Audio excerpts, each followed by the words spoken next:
Senator Warren, you have said already that you've seen enough to convict the president and remove him from office.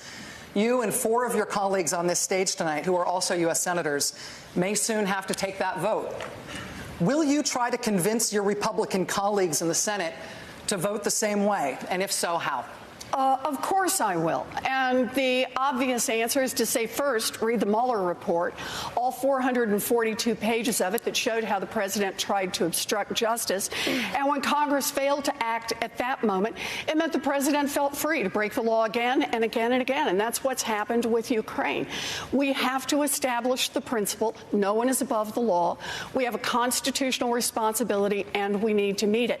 But I want to add one more part based on today's testimony. And that is, how did Ambassador Sondland get there?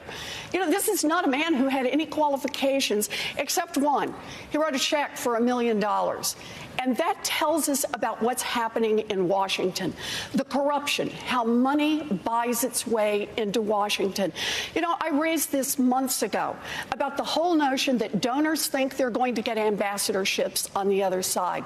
And I've taken a pledge. Anyone who wants to give me a big donation, don't ask to be an ambassador, because I'm not going to have that happen. I asked everyone who's running for president to join me in that. And not a single person has so far. I hope what we saw today during the testimony means lots of people will sign on and say we are not going to give away the ambassador posts to the highest bidder. Senator Warren, thank you. Senator Klobuchar, you've said that you support the impeachment inquiry, but you want to wait for a Senate trial to hear the evidence and make a decision about convicting the president.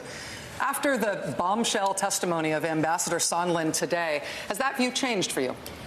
I have made it very clear that this is impeachable conduct, and I've called for an impeachment proceeding. I just believe our job as jurors is to look at each count and make a decision.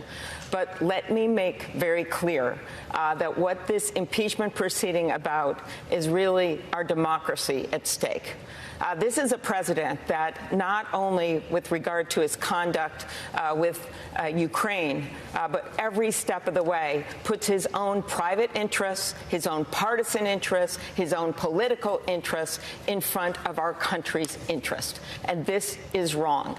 This is a pattern with this man, and it goes to everything from how he has betrayed our farmers and our workers to what he has done with foreign affairs, leaving the Kurds for slaughter, sucking up to Vladimir Putin every minute of the day. That is what this guy does. And I think it is very, very important that we have a president that's going to put our country first. I was thinking about this when I was at the Carter Presidential Museum, and on the wall are etched the words of Walter Mondale when he looked back at their 4 years, not perfect. And he said this: "We told the truth, we obeyed the law, we kept the peace." We told the truth, we obeyed the law, we kept the peace. That is the minimum that we should expect in a president of the United States.